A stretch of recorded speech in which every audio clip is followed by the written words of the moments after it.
I left one grade level's lesson planning site open for an hour, went and planned an entire other subject, came back, still broken. Welcome to lesson planning in a huge district in 2026. With a curriculum cost $3 million, I'm working off a demo account, and my 5-year-old is asking me to change the channel.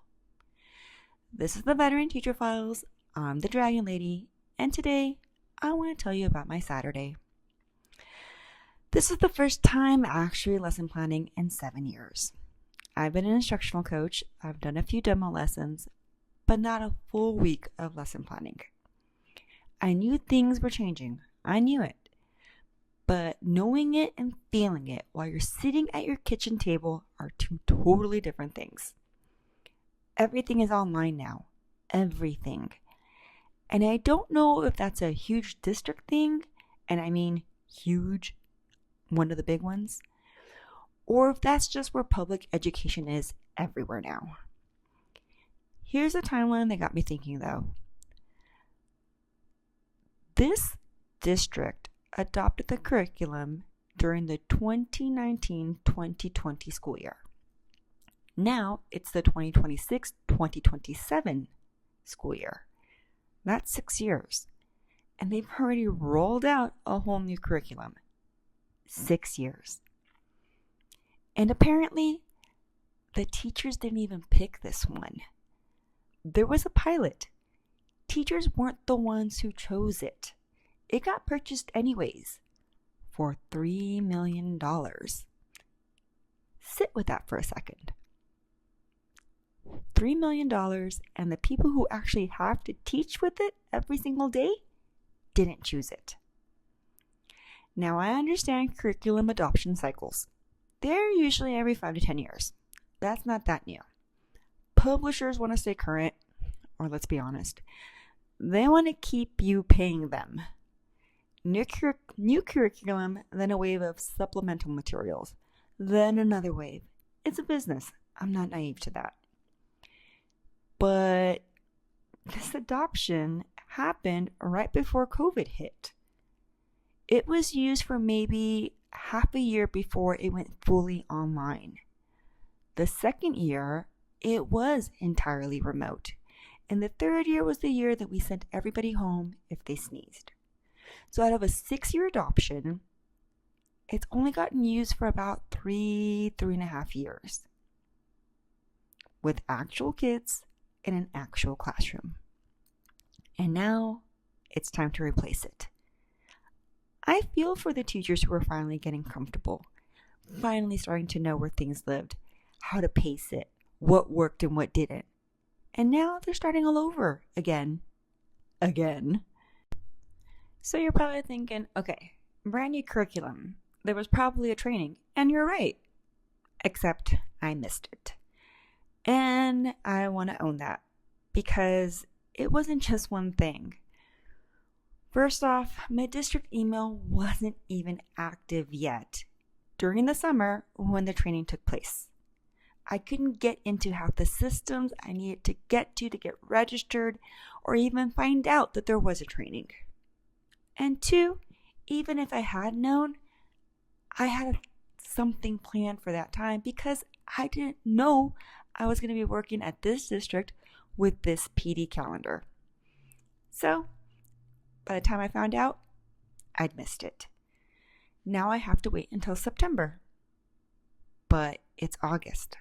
So, I'm in limbo for the rest of the month. I'm just a veteran teacher walking into this brand new curriculum with 0 formal training. Just me, a login, and whatever I can figure out on a Saturday morning. Let me set the scene. My husband took our son to soccer. I kept our daughter home with me. She's 5.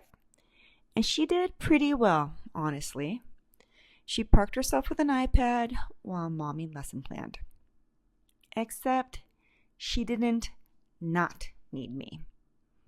It was, Mom, I need help changing the movie. Mom, can I have some apple juice? Mom, there's no more soap in the dispenser. Mom, can I have a snack? Mom, what are you doing? Mom, can you draw a unicorn for me? Every 4 minutes, a new small emergency. My husband did his best to help before he left, and I told him, in the past, I could sit down and lesson plan a whole week in a few hours. That was my routine. That was my plan for the morning. That's not what happened. I have a physical teacher's edition in my classroom, but I'd heard the curriculum was also fully available digitally, and I was going to need the digital platform anyways, so I figured I'd start using it because I'm going to need it for the videos, the digital groupings, assigning quizzes. So I made the call to plan from home on the platform since I need to live there anyways. And I was right, eventually. But it was harder than it needed to be. There wasn't one clear place to click. And even when there was technically a link that says click here for the step-by-step directions, you still had to scroll and actually find what you were looking for. Knowing exactly what you're looking for doesn't make it appear on the screen any faster. I probably spent a solid hour just clicking. Okay, here are the slides. Okay, here are the step-by-steps. Okay, here are the printouts. Here's the this, here's the that. And then, right when I was getting somewhere, I hit a wall. I can't log my kids into the digital quiz because I'm on a demo account. So now I'm asking myself the question I know to ask myself as a veteran teacher. Is there a paper version of this? Is it in the workbook? Being a veteran teacher didn't make that information appear any faster. It just meant I knew which questions to ask while I kept clicking. An hour and a half of just clicking. And then it clicked. Literally and figuratively. I had 7th grade math planned, and I was ready to move on to 8th grade. And that was the one with the broken link. Here's what I actually want to sit with for a second, because this is the part that doesn't make it into the polished version of this story. I felt frustrated, and underneath the frustration, I felt like a bad mom. I basically told my 5-year-old, "Fend for yourself. Please stop needing things from me right now." And I could hear myself getting short with her, overstimulated, snapping a little at questions that any other day I wouldn't even think twice to answer. And in the middle of it, my phone kept buzzing. My friends were texting because we haven't seen each other in a few weeks and we're supposed to meet up today, finally. And I had to sit there and realize I'm not going to make it. I have to finish these lesson plans. And after the lesson plans, I have to go get groceries, and I have to do laundry, and I have to make dinner. And I actually want to be present with my kids today and not just physically in the room. So my friends got the next time again. That's the trade nobody puts into the curriculum adoption budget. $3 million for new materials, and a single line item for the Saturday a veteran teacher loses trying to figure out where the 7th grade slides are hiding. So here's my advice for whatever it's worth.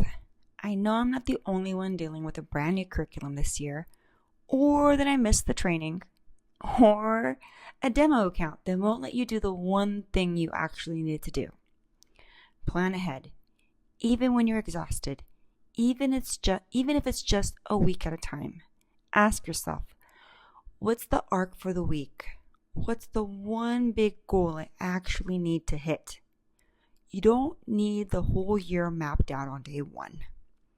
And plan your life the same way. Plan your meals ahead. Get the laundry moving before you sit down to plan. Set yourself up so that when you finally get a quiet hour, you're not also trying to solve dinner in your head while hunting for a broken link. Nobody told me to do this in my teacher prep program. But that was over 20 years ago, so maybe it's different now. I genuinely don't know. But I don't remember one conversation about what it actually feels like to lose a Saturday to a login screen, snap at your kid over a soap dispenser, and cancel on your friends again. Maybe it's better for new teachers today. I hope it is. But if you're the one right now tired clicking through a demo account while somebody small keeps asking for apple juice, I see you. You're not alone in this. That's it for the episode of the Veteran Teacher Files. I'm the Dragon Lady, and I'm still working my way through 8th grade. Here's my question for you.